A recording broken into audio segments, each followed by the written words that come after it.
За өдөөний мэд цахим хэрэглэгчтэй өдөөний шин санаа хэлцүүлэг хийж байна. За манай өглөөний зочин бол хүн амын өвч нийгмийн хамгааллын сайд эрдэнэ сайд байгаа ингээд өглөөний мэдрэг тань. Баярлалаа танд өглөөний мэдрэг. За манай цахим хэрэглэгчд бол одоо бүтээгдэхүүн оролцдог сайдаас асуултаа асууж болно, шин санаа хэлж болно. За манай хэлцүүлэг Монгол радиогийн 119-оор дамжиж байгаа, шууд дамжиж байгаа. Тэр манай FM сонсогч ч гэсэн хандаж болно. За ингээд хэлцүүлэгтээ орой танд бас нэлээд асуулт ирсэн байна. Тэгээд ийш хараад тэгэл гарч байгаа асуултаа хараад хариулт явна да тийм. За энэ танай амны үүдэнд 2 аслангийн хишээ саяхан байрлуулсан. Энэ хишээнүүд чиглэлмшилт иргэд явган замыг таглаж байрлуулснаа та мэдэх үү гэж байна. Мэдж байгаа. Ер нь зүгээр аливаа бас нэг байгууллага өөрийн гэсэн онцлог бас нэг өөдхөл үүднээсээ гэдэг. Тэгээ манай угаасаа үүднээсгээр бол нөхцөлшилт иргэдийн зам угаасаа таарч гарсан. За манайх хоёр талаас яг өөдрөөгөө нөхцөлшилт иргэд гарч орох зорилттой хоёр зам мөн одоо уртлын зам талбай бид нар өнгөрсөн намар шинээр төгчүүлсэн. Одоо тэрийг бид нар хийж гүйцэтгэх ажил маань гүйцэтгэгч компани маань одоо эх 7 хоногоос орж дуусгана. За тэгээд нөхцөлшилтийн замыг бол тэнд засч янзалнаа. За зүгээр тэр 4 м орчим газар байгаа. За тэгээд тэрэн дээр би бол нэг их одоо айхтар хүндрэл үүсээд байхгүй хаа гэж найдаж байгаа. Тэгээд энийг бол удахгүй 7 хоногоос янзлаад байрлуулнаа. Ер нь зүгээр байгууллага маань өөрөө бас нэг төрийн байгууллагын хувьд нэг талдаа нөгөө талдаа нийгмийн хамгаалал, нийгмийн даатгал гэдэг маш их хэмжээний одоо иргэдийн эрсдлийн одоо мөнгөн хуримтлал бусдын байдаг энэ утгаараа бусдын бэлэгдэл болгож энэ өрсөлдөнг бол тавьсан юм аа. Яг энэ холбоотой одоо төрийн орж гэсэн бас ийм хөгжмөл хэлхээрийг ордог зам таалж байгаа. Нэгдэж байгаа. Тэг. Яг ер нь 5 сарын 3-нд энэ одоо өгшөлт иргэдийн үндэсний чуулган зөвлөгөөн болох төрийн ордонд болох гэж байгаа толгойдуулаад их хурлын дарганы зөвлөлт төр их хурлын даргатай ярилцаад энэ одоо явгооны хөгжлөмшөлт иргэдийн орц гарц тэгээд одоо ноол бусад төхөөрөмжүүд эхний ээлж яхийг бол тавьж одоо суурьлууд бэлдээ гэдэг дээр бол тохиролцсон. За нөгөө талдаа бол ер нь яванда төрийн ордонд бол хөгжлөмшөлт иргэдэд зориулсан яг одоо шаардлага хэмжээний тунгалт төхөөрөмжтэй болёо гэдэг. Төрийн ордон маань өөрөөсөө эхэлж хөгжлөмшөлт иргэдэд үе таалгаа нээх ёстой гэдэг ийм үүднээс энэ ажлыг бол эхлүүлсэн. Өнөөдөр нийгмийн хамгаалалтын одоо та яамны өдөрж бизнес бол хуучин нийгмийн даатгалын ажилтны өдөр гэж жил бүрийн 4 сарын 28-ыг одоо тэмдэглэдэг байсан. За энэ жил бол засгийн газрын тогтоолоор нийгмийн даатгалын ажилтны өдрөө нийгмийн хамгааллын салбарын ажилтны өдөр болгож ингэж одоо засгийн газрын тогтоол гарсан. Энэ дагуу энэ жил анхудаа нийгмийн хамгааллын салбарын ажилтны өдөр гэдэг утгаар тэмдэглэл өнгөрүүлэх гэж байна. Өнөөдөр манай баярын хурал арга хэмжээтэй маргааш нөгөөдөр бас баярын одоо холбогдох арга хэмжээнүүд явагдана. За манайх олон агентлаг байгууллага олон ажилтнтай учраас бас нэг янсгаар өдөр хийчих болдгоо. Заавал одоо тодорхой үе шаттай ажлууд зохион байгуулж иж хүмүүстэй хүрдэг. За ингээд асуултанд орж байгаа. Доор тааш явж байгаа. Тэгэхээр одоо эндээс л асуултаа байна. Дохионы хэлбэрч орчуулгын сургалтанд яаж хамрагдаж болох вэ гэдэг. Дохионы хэлбэрч орчуулгын сургалтанд одоо хамрагдах асуудлыг урд нь бол энэ яг тодорхой тийм одоо мэргэжсэн сургалт явуулдаг байсан. За энэ жилээс эхлээд сэргээн засаг төвчлийн үндэсний төв дээр энэ дохионы сургалтын хичээлүүд явж байгаа. Тэгээд манай сэргээн засаг төвчлийн үндэсний төвийн одоо удирдлагууд хүмүүстэй холбогдоод энэ сургалтанд хамрагдж болно. Хүүхд хамгааллын судалгаа хийдэг үү? Хүүхд хамгааллын судалгааг бол ер нь тогтмол байнга хийдэг те. За сайн уу гэж сайн гэлээ одоо. юу бол сургууль ингээд За ерөнхий улсын сургуулийн хөдөөгийн дотор байранд амьдарч хүүхдийн нийгмийн ангуул асуудал орхигдоод байна. Боловсрол соёлын шинжилгээний яам зөвхөн боловсролын орчин талаас нь хараад байх юм. Энэ бол цэвэр одоо боловсролын яамны ажил л да. Хичээлийн байр, дотор байр, тэгээд ер нь одоо хүүхдийн сурах орчин тийм ээ. Энэ нөхцөлийг хангах үүрэг нь бол боловсролын яамны үүрэг. Зөв хүүхэд хөгжлийн орчин, хүүхэд хөгжлийн асуудал болоод ирэхээр манай яамд, манай хүүхдийн төлөө үндэсний газарт харьяалагддаг юм аа тийм.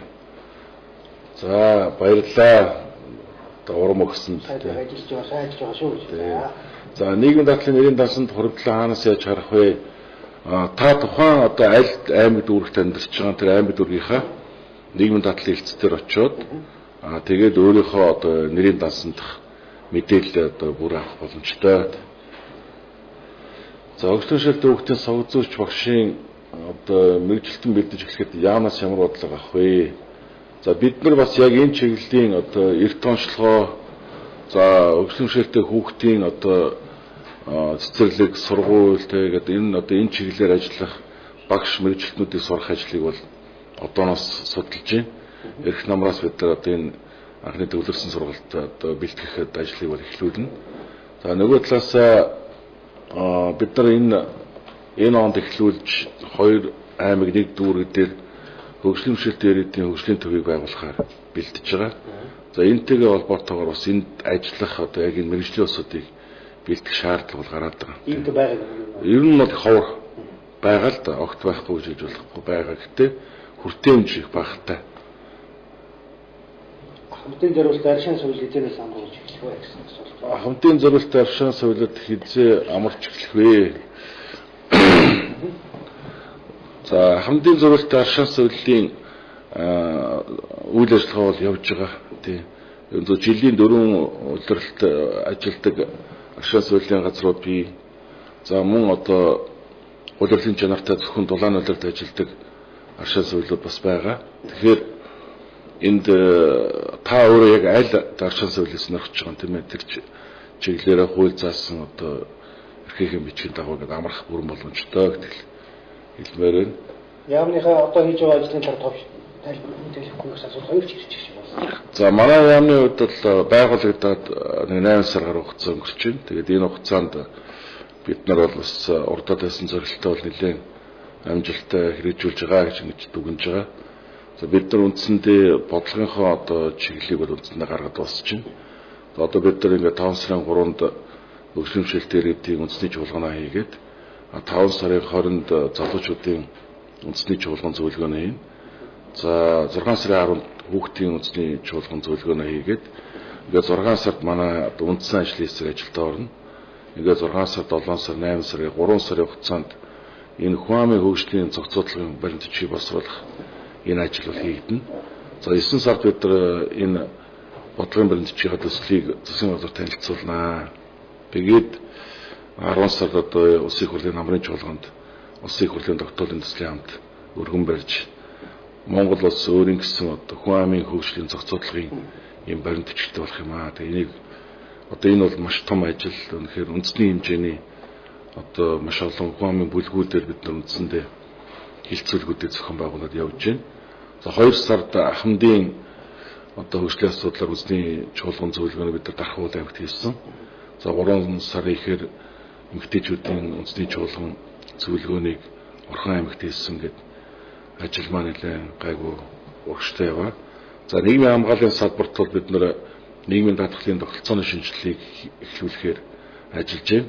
Эрүүл мэндийн даатгалын одоо эрхцэн орчныг сайжруулах, шинжилгээх зорилгоор иргэний эрүүл мэндийн даатгалын хуулийн төслийг өргөн бариад хэд хэдэн томоохон хэлцүүлгээс одоо удахгүй анхны хэлцүүлэгт оруулахад бэлдэж байна.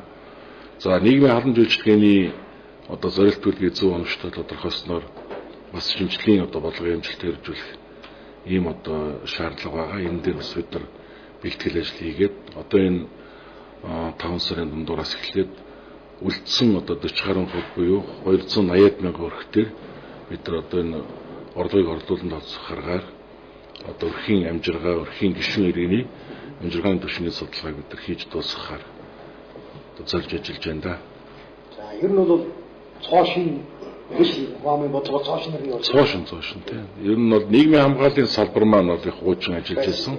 Даатгал халамж гэдэг тийм ээ. Хуамын одоо бодлогын салбар маань болохоор их цоошин гарч ирж байгаа. Өмнө нь бол энэ Хуамын хөгжлийн бодлого Хуамын бүлгүүдийн асуудлыг хариуцсан төрийн байгууллага байгаа. Тэгээд ганцхан хүүхдийн төлөө үндэсний газар хуучин хүүхдийн төлөө төв байсан. Тэр бол шадар сайдын эрхлэх асуудлын өрөөнд ажилладаг юм байсан. За асуултанд хариулъя да. Сургуулийн нийгмийн ажилтны ажлын байрны тодорхойлтыг иргэн хараач гинэ. Асал одоо хэлэхэд бол энэ боловсролын яамны чиг үүрэгт байдаг ажил. Тэгээ бид нар одоо бас өөр яам салбарын ажил руу хатгалдаж ороод бас одоо асуудал тавиад ах нэгдүгээр боломжгүй. Хоёрдугаар гэх юм бол бид нар бас дөнгөж байгуулагдаад бүх юм руу ингэ зэрэг орох бас цаг боломж бас хомс байгаа гэдэг бас хэлье. За иргэд таахны амс 1.5 сая төгрөг одоо л авч дуусааг байгаа гэж байна. За би бол үндсэндээ иргэдэд төрүүчийн засгийн газрын амлалт энэ бол манай засгийн газрын амлалт биш ээ. Төрүүчийн одоо засгийн газруудын одоо амлаж ирсэн амлалт. За энэний сая хийгээг үлдсэнийг бол бид нар сая олгоод дууссан. Хөгжлийн хвшилтэй иргэд болон ахмадууд болгоогүйсэн 330 мянган төгрөгийг бол сая нөхөж олгоод дууссан. За нийтдээ энд бол 300 тэрбум төгрөгийн одоо зардал их үүсрэг бол гаргасан байгаа. За хоёрдугаар тэгвэл ер нь зүгээр нэг хамлалтыг манайх ерөөс ойлгохгүй хольж утгаад байгаа. 2008 оны улсын их хурлын сонгуульд би өөрөө нэр дэвшээд оролцож явсан. За яг тэгэхэд бол ардсан намаас төвчүүлсэн мөрийн хөтөлбөрт бол 1 сая төгрөгнөөс доошгүй үнэлгээ бүхий тийм ээ. Одоо Штатны уул уурхайд одоо хувь эзэмших хувьцаа тийм ээ. Одоо эрхийн бичгийг олгоно гэдэг ийм одоо амлалтыг төвшүүлсэн тийм. Тийм 1 сая төгрөгийн хувьцаа олгоно гэсэн тийм. Тэгэхээр энэ 1 сая төгрөгнөөс доошгүй үнэлгээ бүхий хувьцаа олгоно гэдэг энэ амлалтын маань давж гарах гэж тухайн одоо Монгол Ардын Улсгалт нам бол 1.5 сая төгрөгийг бэлнээр олгоно. Хэрвээ сонгуульд ялчих юм бол маргааш өглөө очиод хаан банкнаас аваараа гэд би одоо маш сайн санаж байна те. Тэгэл ярьжсэн. Тэрийгээ тэгээ 4 жил 5 жил баг болж иж сая бид нар үлдсэнийг өгч дууслаа шүү дээ те. За 1 сая төгрөгийн хувьцааны асуудал маш хэрэгдэж байгаа. Тэгээ энэ дээр би нэг зүйл дээр энэ төрүүчийн одоо парламентд байхдаа эсэргүүцэж байгаад энийг зогсоолсон. Тэр нь юу гэхээр энэ бол боловсон дээрэн байсан. Тийм учраас энэ 1070 шиг хувьцаа буюу 1 сая төгрөг гэж яриад байгаа асуудал бол энийг бол олгох боломжгүй. Яагаад боломжгүй гэж юм хэрэг хүний одоо арилжааны хэрэгслийг тийм ээ хамгийн бага үнээр боловсон аргаар одоо шууд луурдах нь шудраг биш асуудлаад би үзэж байгаа. Нэг үгээр хэлбэл өнөөдөр нэг ширхэг хувьцааг 900 одоо 30 хэдэн төгрөгөөр үнэлээд тэгээд нийт 1070 ширхэг хувьцаа нь сая төгрөг болж байгаа байхгүй юу? Гэтэл зах зээл дээр одоо хамгийн хямдхандаа за жишээ нь одоо хөшөөд, Савско бизнес, ухаадаг гэдэг нь бас манай хэд хэдэн томоохон ордууд IPO-ж хувьцаа гаргаж арилж байсан шүү дээ. Энэ дээрээс ингээд аваад харахад бол хамгийн багадаа за төгрөгөөр илэрхийлэх юм бол 4-5 мянган төгрөг байгаа. Нэг шиг хувьцааны. За 4 мянга гэдээ ойлгочих тийм ээ. Гэтэл таны хувьцаа шууд хамгийн багаар бодоход 4 сая төгрөг байхгүй юу? Гэтэл таны 4 сая төгрөгийн хувьцааг одоо амжиргаа боломжгүй тийм ээ одоо эрэлт хэрэгцээ их байгааг дэдэн бол яг нөгөө 90 онд нөгөө цэнхэр ягаан тасалбарыг үнэгүүдүүлж авсан шүү дээ. Хүмүүс ойлгоогүй те. Тухайд барааны сав нэшлэрхнээс л өгцөн шүү дээ. Тэгээ тэрүүгээр чинь одоогийн тэрбумтууд гарч ирсэн байхгүй юу? Тэгэхээр өнөөдөр энэ иргэдийн гар дээр байгаа энэ үнэт цаасыг үнэгүүдүүлж болохгүй. Тийм эрх хүнд ч байхгүй. Манайх шиг засгийн газар нь иргэдийнхээ гар дээр хувьцаа өгчгөө тэгээ хувьцаагаа үнэлдэг тийм засгийн газар хаач байхгүй. Энд чинь одоо арилжааны тийм ээ хөрөнгөний бирж дээрх арилжааны хэрэгсэл шүү дээ тийм. Энийг борлуулалт гүйлгээнд оруулдаг. Эрэлт хэрэгцээхтэй байх юм бол үн өсөд явдаг. Бага байх юм бол буураад явдаг. Ийм л жамтай шүү дээ. Тэгтэл энийг шууд хүчээр одоо нэрэлсэн болохгүй байхгүй. Энэ бол зах зээлийнхаа зарчмыг зөрчсөн одоо шулуухан одоо жоохон бүдүүлгээр хэлэх юм бол боловсон лөөгөр гэж би бол ойлгоод байгаа. Тийм учраас бид рүүчин парламент дээр бол яг энэ одоо сая төгрөгөөр нэрлж иргэдийн гар дээр говьцаг авах үйл ажиллагааг бол нэг 7-8 гишүүд бид нар нийлж байгаа энэ ажиллагаа зогсоосон юм. Тэр үтгэл бидний авсан мэдээллээр тухайн үед бол маш их хэмжээний гадны зээл мөнгийг зарим этгээдүүд оруулж ирэх гэж бэлдсэн байсан. Тийм энэ одоо иргэдийн гар дээр говьцаг хурааж авах гээд. Нэг бол манай байгалийн баялаг Эрдэнэс 5 толгоон одоо иргэдийн гар дээр очсон говьцаг үнэгүүдүүлж худалдаж аваад чинь 4 дахин хямд нэр авах гэж шүү дээ тийм. Тэгэхээр одоо шинэ Эрдэнэс 5 толгой компани 4 тэрбум доллараар худалдах байсан бол шинэ тэр 1 тэрбум доллараар авах гэдэг байхгүй тийм. Тэгээ энийг бол бид нар эсэргүүцэл толгой үед зогсоосон юм аа. Тэгээ одоо Эрдэнэс 5 толгой маань бас эдийн засгийн хэрэгэлтэнд орж эхэлж байна. За ер нь зөв энэ жилдээ багтаагаад энэ одоо хөрөнгөний бэлчдээр IPO чинь 5-7 одоо хувьцааг иргэдэнд оруулах хэрэгтэй. Тэгээд ингэсэн тохиолдолд одоо манай иргэдийн гар дээр байгаа 1000 доллар шиг хувьцаа бол бодит үнэ тогтоогдох юм аа. Тэгэхээр энэ үнд цаасыг бол ингэж үнэгүүдүүлж тийм ээ зарж болохгүй л гэсэн байсаар. Жон төвчээртэл байх хэрэгтэй байхгүй тийм. Тэр байгаа ямиг бол тийм. сайн дор За Facebook хэрэглэгч залуус Оянгол дүүргийн ашлаг их дэдгүүрийн гарын 5429 м гадар талбайг тохиолчлон санал гаргаж байна. Энэ ажил дээр хамтран ажиллаж зөвлөгөө өгөхөөр Германаас мэдлэлтүүд ирэх юм аа. За уцсны хамт жохон доош орчиж. За миний Facebook хаягаар тэгээд Twitter дээр миний аккаунтаар орж ирээд надтай харьцаж болно. Тийм ээ. Эсвэл одоо манай бидлүүлэгч туслахтай шууд харьцаж болно. Тийм. Ийм одоо дүүргээ хөгжүүлээ, тогтчуулъя, тийм ээ. Улс орноо хөгжүүлъя гэдэг ийм одоо санаачлалаар бид нар одоо ямагтай хамтарч ажиллахад бэлэн байгаа шүү гэдэг зориуд хэлье. За албан байгууллагын гадаах орц гарц хөгжлийн хэмжээлтээр зориулагдсан байх ёстой. Байгууллагууд үүнийг хүлээн авахгүй байрын тал дээр юу хийх вэ?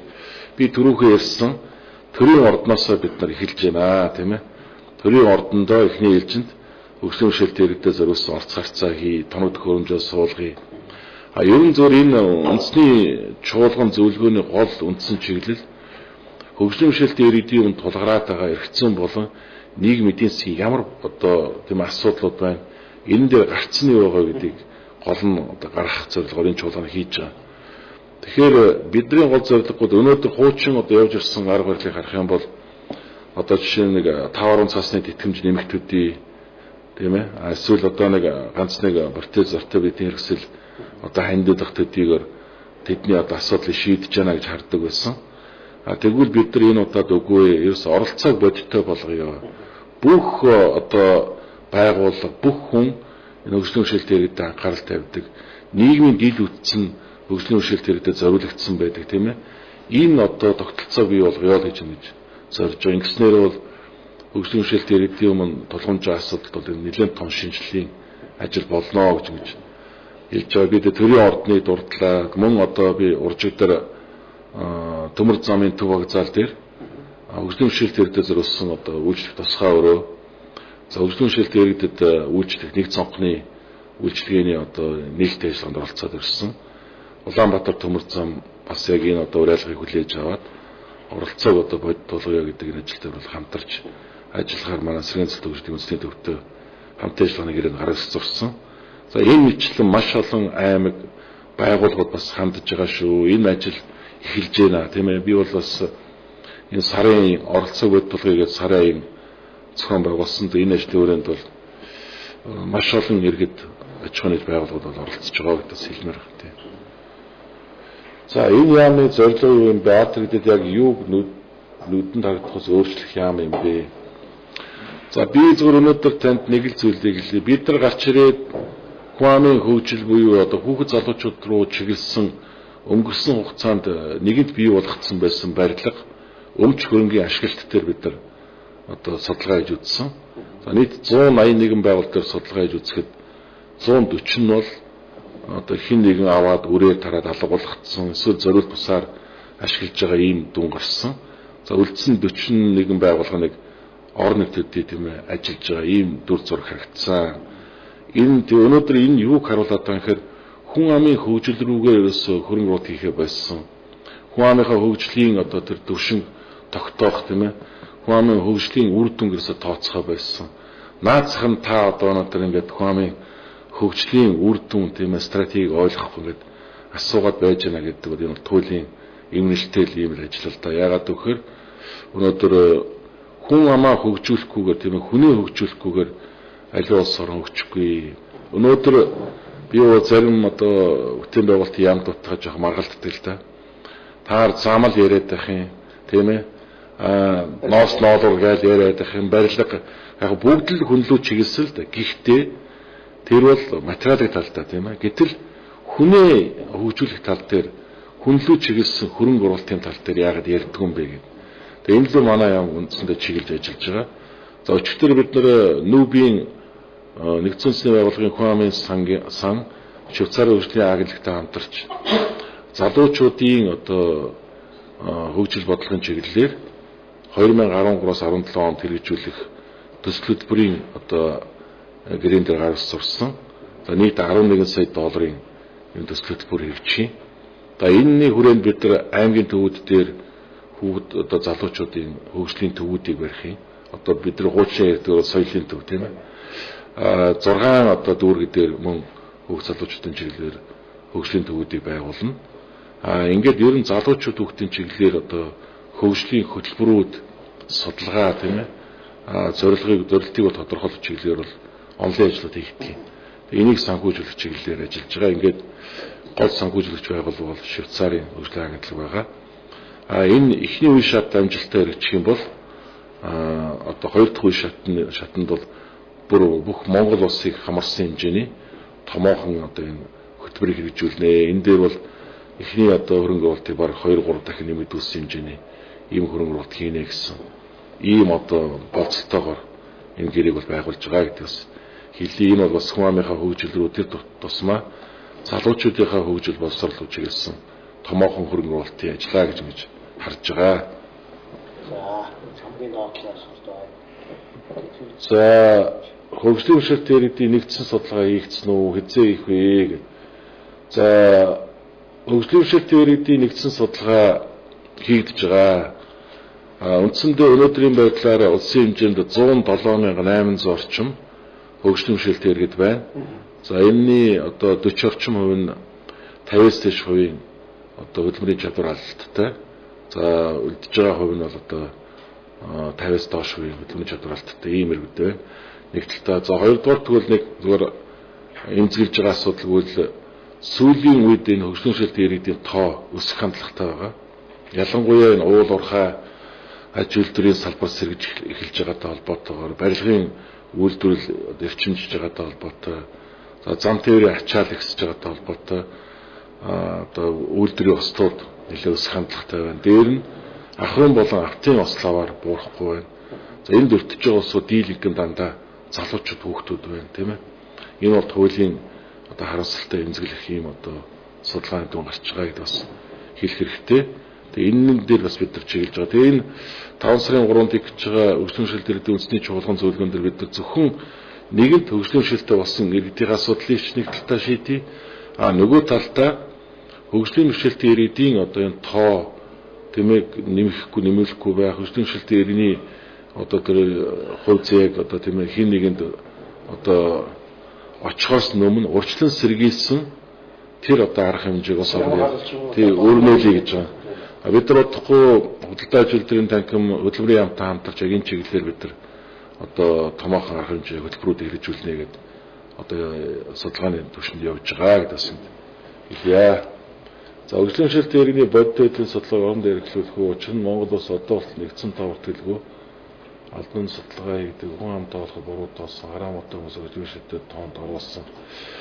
Ийм яг энэ нарийн аргачлал нарийн одоо тооцооллуудыг хийж байгаа, эхлүүлсэн явж байгаа гэдэг бас танд хэлье. Тэгээд хуучин зүгээр сэргээн цэцлэлт хөгжлийн үндэсний төгж байсныг бид нар одоо үндэсний тийм ээ сэргээн цэцлэлт хөгжлийн одоо үндэсний томоохон төв болгож өөрчилж байгаа томоохон хөрөнгө оруулалтууд хийж байгаа. Энэ дээр бид нар энэ статистик судалгааны албыг одоо байгуулж байгаа. Энэ чиглэлээр бид нар тогтмол яг нэг хөгжлийн иргэдийн одоо тоо одоо тэр хамарч байгаа тэр төрөл зүйл тийм ээ. Тэр чиглэлийн одоо судалгаануудыг бид нар хийж ажиллаж байгаа гэдэг бас энэ хэлээ. За баярлалаа. За зарим нэг хүмүүс уустарчод байх юм. За байр байдаг юм дөө тий. За ерөнхийдөө түрүүнд доор орчих шиг болно лээ. Тэтгэл тэтгэмжийг одоо та юу гэж ойлгож байгаа хизээ нэмэх вэ гэж асуусан байлээ. За өнгөрсөн онд тэтгэл тэтгэмжийг үе шаттайгаар 30-аас 64% нэмэгдүүлсэн. За гол хууль эрхцэн одоо актуудыг би өөрөө санаачилж батлуулсан. За 2012 оны 5 сард 95 оноос өмнө тэтгэврт гарсан хойно тэтгэврт гарсан иргэдийн 178 мянган ахмадын тэтгэврийн зөрүүг арилгах хуулийг санаачилж батлуулж ингэснээр бол одоо энэ ахмадуудын тэтгэврийн зөрүүг арилгасан. Олон жил яригдсан даа. Энэ бол 10 хэдэн жил яригдсан тийм. Тэгээд энэ арилж би ч одоо маш олон ахмадуудад бас үнсүүлсэн. Тэгээд бүгд л баярлалаа гэж одоо ч хаал ахмадуудад тааралт бүгдээрээ л дандаа сайхан баярсан дарахснаа хийж явдаг юм аа. Тэгээд мөн одоо цэргээс тэтгэврт гарсан иргэдийн тэтгэврийг нэмэгдүүлэх нэг удаагийн буцалтгүй тусламж олгох гэд олон хуулийн төслүүдийг санаачилсан. За энэ онд тэр хуулийн 2 дугаар заалт дээр хамгийн чухал заалт оруулсан. Тэр нь юу гэхээр жил бүр тэтгэврийг одоо нэмэгдүүлэх тэтгэврийн одоо асуудлаар үндэсний статистикийн хороо нийгэм нотлын үндэсний зөвлөлийн сандыг үүсгэн жил бүр засгийн газар шинжилэн тогтоож авах үүргийг хуулиар өгсөн. Хуучин хууль байгаагүй ч гэсэн засгийн газар улс төрийн өнгөөр ингээд нэмэх үедээ нэмээд нэмэхгүй үедээ нэмдэг байсан. Одоо бол энэ хуулиар бол жил бүр засгийн газар заавал энэ тэтгэврт төлөвшөлт холбоотой асуудлыг үндэсний статистикийн хороо нийгэм нотлын үндэсний зөвлөлийн саналыг үндэслэн судалгаа явуулж нэмэх шаардлагатайг бол одоо тэр даруйд нэмээд үн инфляцийн өсөлт тийм ээ амжиргааны одоо бодит төвшөнтэй уялдуулаад ингээ арга хэмжээ авчих үүрэг хуулиар хүлээсэн гэдэг бас хэлмээр байна. Манай иргэд нөө зөвхөн тухайн үеийн нэмэгдлийн заалтыг хараад 2 дугаар заалтыг нөөс ойлгоогүй байхгүй тийм. За хамгийн ядалтай асуу. Чаас миний мик байхгүй болохоор сонсож болдгүй. За баярлалаа.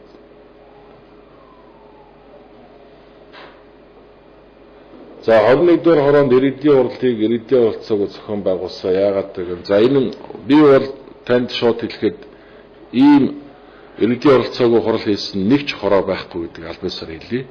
Яг ийм асуудал гарна, ийм маргаан гарна гэж тооцсон учраас бид нэр бүх хороон дээр хийж байгаа одоо хурлуудаа дандаа видео бичлэг тийм ээ, фото зураг тэгээд протокол гэдэг бүх зүйлээр бол алуужуулсан байгаа шүү гэдэг хэлмээр үнтэй. Нэг асуулт байлаа гэр бүл өдрөө чиглэсэн ямар бодлого явж өгнө гэж. За гэр бүлийн үнцний асуудлыг одоо төр анхаарах болсон. Тэгээд бид нар сая 4 сарын 15-наас 5 сарын 15-ны хооронд улс орон дээр гэр бүлийн үнцэн гэсэн үндэсний хилцүүлгийг бол эхлүүлсэн. За нээлтийг сая бид нар үндэсний телевизтэй хамтар зохион байгуулсан. Одоо улс орон дээр явж байгаа гэдгээс нэгдүгээр хэлмээр байна. За хоёрдугаарт жил бүрийн 5 сарын 15 бол нэгдсэн үндэсний байгууллагаас зарсан олон улсын гэр бүлийн өдөр байдیں۔ Тэгээ бид нар энийг нэг тэмдэглэж хөвшөөгүй. Тэгээ энэ жил энийг чиглэсэн одоо үндэсний хилцүүлгийг эхлүүлж байгаа. Энэ хүрээндээ гэр бүлийн одоо орчныг тийм ээ яаж эрүүл сарвал байлгах вэ, бат бэх байлгах вэ? Яавал гэр бүлийн одоо үнцнийг нэмэгдүүлэх вэ гэдэг дээр ер нь аливаа өрх гэр бүл гэдэг бол одоо улс орны маань үндэс суурь юм аа. Одоо төрийн зохион байгуулалтын хамгийн анхны нэгж бол өрх гэр бүл шүү дээ. Өрх гэр бүл дээр одоо аль ч улсын төр нь өөр оршин тогтнож байдаг. Өрх гэр бүл дотор ч одоо тухайн төрийн бүх бүтэц байдаг гэж байгаа. Одоо нэг оногооч юм шиг яриад байдаг шүү дээ. Аав нь ерөнхийлөгч, ээж нь ерөнхийсэд гэх тэрэн шиг гэр бүл дотор бол бүгд яг л одоо төрийн зохион байгуулалт хадгалагдж байдаг. Албан бус хэлбэрээр тийм ээ. Тэгэхээр энийг бид нар бас энэ гэр бүлийн үнц гэр бүл хэдий ч нэ бат их байна. Тухайн улсын төр засаг төдий ч нэ одоо хүчрхэг байдаг тийм ээ. Чингис хааны үед ягаад Монголын төр тийм хүчрхэг байсан бэ гэхээр Чингис хааны үед бол гэр бүлийн асуудалтай Чингис хаан бол маш их анхаарч ирсэн. Одоогийнх шиг байнгын айран байгаагүй. Гэсэн мөртлөө одоогийн байнгын айрмаас илүү зохион байгуулалттай айрамтай байсан. Тэрний үхээр өрхийн цэрэгтэй тийм ээ. Өрхийн зохион байгуулалттай байсан учраас маш хүчрхэг. Тэгээд одоо нэг байлдан дагуу тийж одоо явахдаа өсөө ингээд тийм ардталт нь бүхэл бүтэн өрхийн аж ахуй явж идэг тийм ээ. 50 цаг ч гэсэн одоо шаардлагатай өдөр одоо зарлан дуудахад гэр бүл болгон оруулж байгаа. Гэр өрхүүр бүрээс нэг цэрэг гарч ирдэг. Энэ бол үнэхээр одоо тийм одоо хаач явахгүй зохион байгуулалттай энэ бол мундаг зохион байгуулалт. Тэгээд энэ өөрөө тухайн үеийн Монголын төрийг тэгж дэлхийг эзлэх хэмжээний том хүчтэй төр болгосон. Үндэсний юу байсан гэхээр энэ өрх гэрүүл хүчтэй, өрх гэрүүлийн зохион байгуулалт сайтаас учраас тийм байсан гэж эрдэнэ судлаачид үздэг юм байна лээ.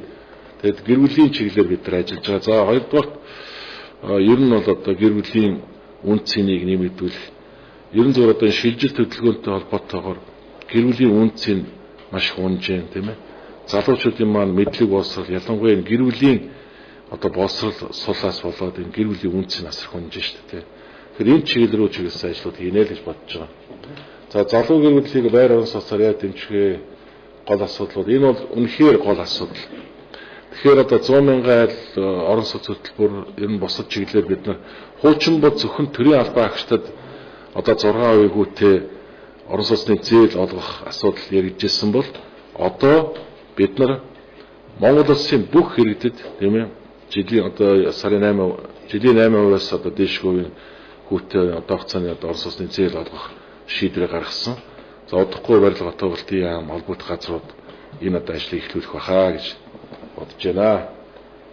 За ажилласан жилийн нөхөн олгох таны санаачсан цаг үе болсон чухал арга хэмжээ байсан шүү. Бие салбарт ажилтны төрний дадлыг үйлдвэрлэж зөв яралтай зохион байгуулалт цаг алдсан зох төвшин гинэ. Би бас тантай санал нэг байгаа.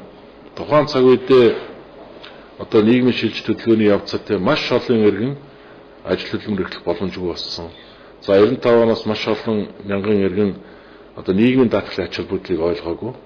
Гэсээ болоод мөн одоо бас тухайн үед одоо цалин үндэсний боломжгүй маш бага цалинтай байсан гэдэг маш олон одоо хүндэтгэх шалтгаанаас болоод одоо шимтгэлээ төлж чадаагүй тасарсан гэдэг. Тэгэхээр энэ бүгдийг нөхөн тооцох зайлшгүй нийгмийн шаардлага байсан юм аа. Тийм учраас энэ хуулийг одоо би урьдчилан санаачлаад бас улс төрийн шалтгаанаар 2 жил хэрэгтэй батлуулж чадаагүй. Тэгээд сая өнгөрсөн оны 9 сард энэ хууль батлагдсан. Харин тэгээд хувь зээний тохиол гэсэн өөрөө 2 жилийн өмнө хуулийг санаачилчаад батлуулаад өөрөө энэ хуулийн хэрэгжилтийг хангаж ажиллах юм одоо бас хувь зээ надад өгсөн бас баярлж байгаа. Олон мянга байна шүү дээ. Тэгээ энэ өнөөдөр 850-аас 900 мянга орчим иргэн хамрагдана гэсэн бидний урьдчилсан судалгаа байгаа. За одоогийн байдлаар нь 240 мянган иргэн одоо сан төсөлд ирүүлсэн. За эндээс одоогийн байдлаар 180 мянган иргэний ажилласан жил шимтгэл өссөн жилийн нөхөн тооцохоор баталгаажуулалт хийгдээд эхэлсэн гэж явж байгаа. 8 сарын 1 хүртэл явагдсан шүү дээ. Тэгээд энэ чинь нэг удаа хэрэглэх хууль.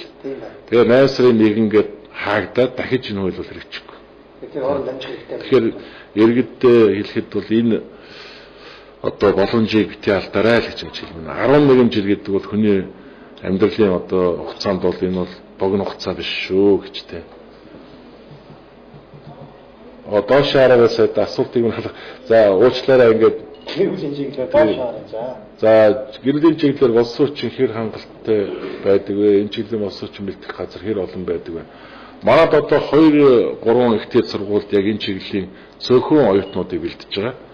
Цаашдаа бид нар энэ улсрлын яамтай яриад энэ гэр бүлийн чиглэл ер нь одоо нийгмийн чиглэлийн ажилтнуудыг нэлээд төлөхөө бэлдъя гэж бодож байгаа. Хүүхэд, залуучууд, ахмад тийм ээ хөгжлийн хэмжээлтэй иргэд эмэгтэйчүүдийн чиглэлээр ажилладаг мэрэгссэн тийм нийгмийн ажилтнууд дээр нь энэ одоо гэр бүлийн боловсрол олгох тийм ээ гэр бүлийн одоо чиглэлээр ажиллах мэрэгссэн одоо улс орчнуудыг бэлдэх зайлшгүй шаардлага гарч байгаа.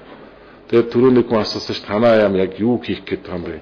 Бид нар чинь өнөөдөр гэр бүл хүн ам руугаа чиглэсэн бодлого явуулах хэрэгтэй. Хүний хөгжлийн асуудлыг одоо хариуцж ажиллах хэрэгтэй. Хүн амын бүлгүүд рүү чиглэсэн төрийн бодлогыг босруулах хэрэгтэй.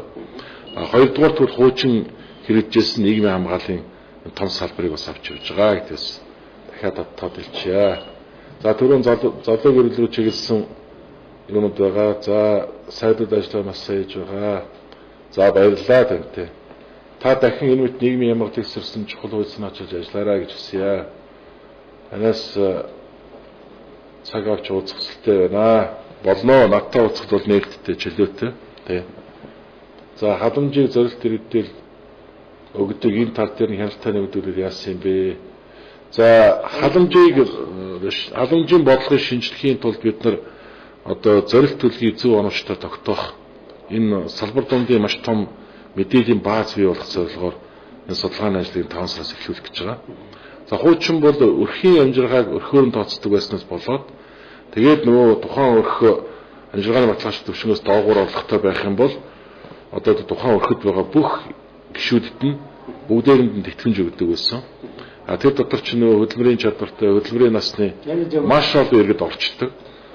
Яг зайлшгүй халамж авах хэрэгтэй иргэд нь ч авдаг, авах ёсгүй иргэд нь давхар авдаг. Тэгээд нөгөө бидний яриад байгаа нь хавтгаарсан халамж маань зорилт бүлгийн дотор тий эндээс одоо үүдэлтэй юм аа. Тийм учраас би энэ халамжийн хуулийг батлуулах ажлыг яхалж ажилласан. Тэгээд энэ хуулийг би өөрөө бас санаачилж батлагдсан хүмүүсийн нэг. Тэгээд энэ дээр нэг зүйл дээр тухайн үеийн ардын намтай маргалдаад бүтэн жил 6 сар энэ хууль батлагдаагүй. Тэр асуудал нь юунд байсан гэхээр бид нар бол амжиргааны төвшинг өрхөөр нь тодорхойлно гэдэг. А би болохоор үгүй өрхийн гишүүн иргэнээр нь тодорхойлно гэдэг. Өшөө найрагчлалтай тийм ээ. Саяын энэ хавтгаарсан халамж бий бол одоо гол үндэс суурь бол өрхөөр тодорхойлсноос болж байна. Тийм учраас өрхийн тодорхойлно. Гэхдээ тэр дотор яг хэнд нь одоо халамж шаардлагатай тийм ээ. Үйлчлэгээ шаардлагатай байна. Тэр зорилт хөдөлгөөний тэр иргэндэл өгье гэж байгаа. Бусад хөдөлмөрийн насны хөдөлмөрийн чадвартай иргэд нь ажил хийлтэй. Тэгээ олсон орлогоор өөрийгөө тийжээ, гэр бүлээ тийжээ тийм ээ. Одоо өнөөдөр бол яг хөдөлмөрийн бирж дээр бас нэг товаронд хэлэхэд одоо он гараад эхний нэгдүгээр үйлрлийн байдлаар ажил ирж байгаа хүний тоон ажлын байрныхаа захиалгаас цөөн байгаа байхгүй тий. Тэгээд одоо ажил хөдөлмөр эхэлж байгаа хайж байгаа улсууд яаж нэг газар очиж 7 хоног ажиллаад гараа авчдаг. Нэг жоохон ширүүн шаардлага тавьдаг юм уу? Эсвэл нэг ахуй орчин таалагддаг ч юм уу дээр гараа авчдаг. Тэгээ бүхэл бүтэн ийм ажиллах хүчний одоо нэг царцааны нүүдэл гэдэг шиг ажиллах хүчний тогтворгүй нүүдэл байгаад байгаа байхгүй. Тэгэхээр энийг хөдөлмөрийн хууль ч юм уу бас толбогдох хуульд өөрчлөлт оруулах замаар тогтвортой тийм ээ ажлын одоо байраар хангах, тогтвортой ажиллах нөхцөлийг хангах энэ чиглэлээр бас төрийн бодлого явуулах хэрэгтэй маа. Энэ тал дээр манай хөдөлмөрийн яам бас нэлээд сайн ажиллаж байгааг би ойлгож байгаа тийм. Би ямар цадны нийгмийн халамж хайсан хүмүүс бас байдаг.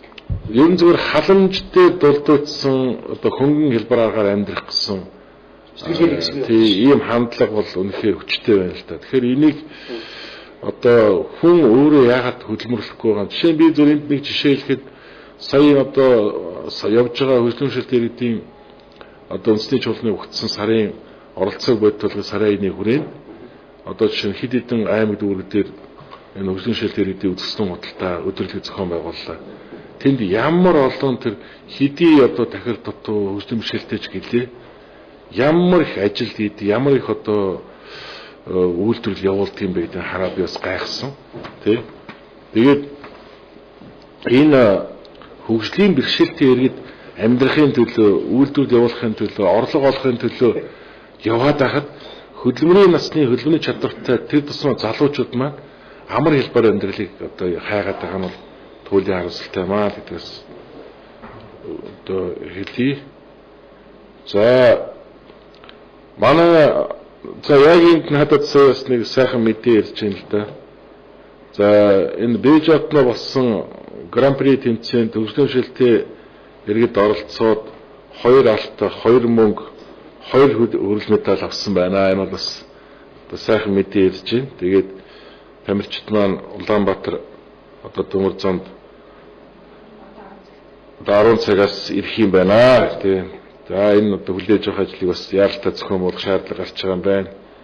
За ингээд одоо хөдөлмөршөлт иргэд маань Бээжин хотод олсон энэ олон улсын хөдөлмөршөлт иргэдийн Гран-при тэмцээнээс нийт 6 медаль тийм ээ 2 алт, 2 мөнгө, 2 хөрөл медаль аваад ирж байгаа юм байна. Үнэхээр Энэ бол ер нь зөвхөн төрөөс иргэд рүүгээ хүн амын хөгжил рүү анхааруул ямар өндөр амжилт гардаг хүн хөгжөөд ирэхээр тэр хүнээс илүү энерги хүчтэй боломж гардаг гэдгийг харуулж байгаа жишээ. Тэгээд би үнэхээр бахархаж байна тийм ээ. Энэ бол одоо манайх шиг цөөн хүн амтай улс орн тэр Бээжин гэдэг тэр дэлхийн одоо баг 1 номерын хүн амтай улс оронд очоод тэр дэлхийн маш олон улс орны тамирчид өрсөлдөд ийм амжилт гаргана гэдэг энэ үнэхээр бахархмаар амжилт юм аа гэж.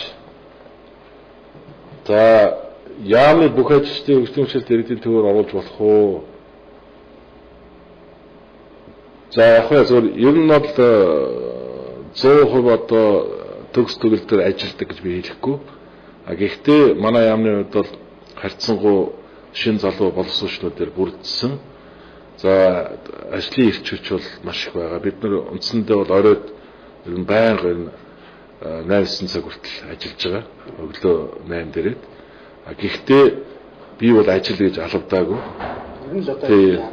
Ер нь бол одоо бас хөдөлмөрийн хуулиар бол болохгүй шүү дээ тийм. Манай зөв одоо ажилт маань өөрсдөө одоо итгэх оролцоо сайн дураараа гэж одоо маш их одоо урт хугацаагаар ажиллаж байгаа. Хагас сайн бүтэн сайн болгонд ажиллаж байгаа. Тэгээ ер нь бол энэ эргээд бид нар сая хийсэн ажлаа дүгнээд энэ 8 сарын хугацаанд юу хийвэ гэдэргээд харахад бол үнэхээр бид яаж хийж чадваа гэмээр их ажил байна л л дээ. Тэгээд хүн хийгээд зүтгэхээ зориул болдго юм байлээ. Тэгээд би таны энэ саналыг авлаа би бас ажилтнаар багштаас анхааруулъя. Холбогдох хүмүүст нь үүрэг өгье тий. За оюутнууд өгдөд 70 нийгмийн дадлын сан тодорхой төлөвлөлд ямар вэ оюутны дал болсон гэд баахан. Би бас таны саналыг байгаа. Жишээ нь эрүүл мэндийн даатгалын одоо тийм ээ төр хариуцаад явчихдаг. Тэгээд нийгмийн даатгалд өнөөдөр жишээ нь тодорхой хэмжээний одоо даатгалын их уср болгоод байршуулад тэр нь цаашаага нөгөө зөх ойлоо тогтоосон хүүгээрээ өсөөд ингээд одоо бас нэг таны ирээдүйн тийм эрсдлийн сангийн суур болоод явж ивэл энэ бол маш чухал. Би бол тантай санал нэг байна. Тэгээд энэ тал дээр хэрвээ одоо өсвөл уулзаж санд уулзэлцээ.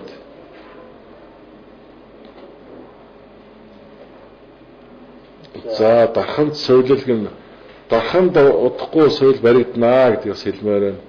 Залуучууд зөвлөсөн фитнес бэлтгэжүүлэх танхим дүүргүүд байгуулмаар байна.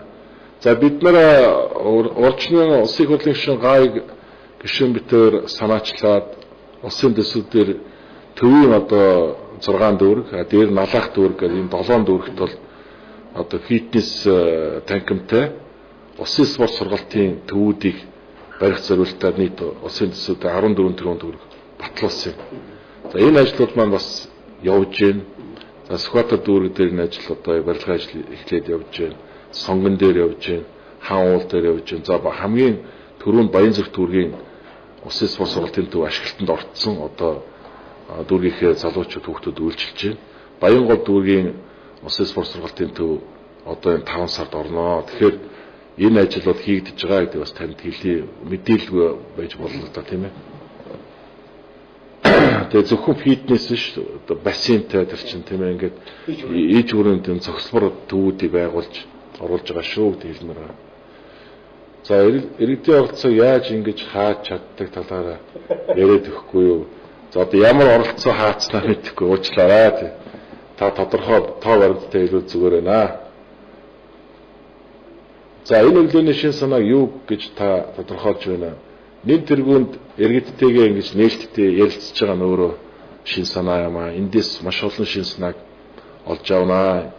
Мөн одоо өдөр тутмын юм шиг мөртлөө анзаардгүй олон асуудлыг бас энд тий хүнд тавьдаг. Тэгээд өөрөө анзаараагүй асуудлыг маань бас хэлж өгдөг. Энэ утгаараа энэ өглөө бол бас одоо олон зүйл надад өгч юм л да. За дарханд хамтын сул бид төлөвлөж байгаа гэдэг бас хэлье. Ажлуудын тэтгэмжийн сангаас мөнгө авахар Баянгол дүүргийн нийгэм дадлын хэлцэд нэлээд олон удаа хандлаа. Арай хийж авлаа өгөх мөнгө сад 2 удаа тарах юм а. Угаасаа нөгөө энэ нийгмийн халамжаас тодорхойлт аваад нийгмийн даатгалаас энэ ажлуудынхаа тэтгэмжийг авдаг нэг юм хуулийн зохицуулж байгаа буруу байгаад. Тэгэхээр ажлуудын асуудлаа нэг бол нэг өсөн нийгмийн даатгалаар шилжүүлээд тэнд нь одоо олбогдох бүртгэл юуг нь хийгээд тэтгэмжийг олгодог. Нэг бол халамжийн санал руу нийгэм татгал тодорхой хэмжээний тэр хөрөнгийн шилжүүлээд халамж өөрөө шууд олгодог байх. Энэ хэлбэрийн зохицуултыг хийхээр бид нар бас ярьж байгаа гэдээ бас танд хэлье. За ингээд үндсэндээ баярлалаа гэж бас та бүхэндээ баярлалаа. Та бүхэнд бас ажлын амжилт хүсье. За ингээд шин санаа өндөрлөө ингээд та бүхэндээ баярлалаа. Ингээд ярилцсан бүх асуулт хариултыг бол бас цагийн өмнө тавьчих юм тэгээд. Тэгсэн бас хараад ямар асуулт ирсэн байна. За баярлалаа.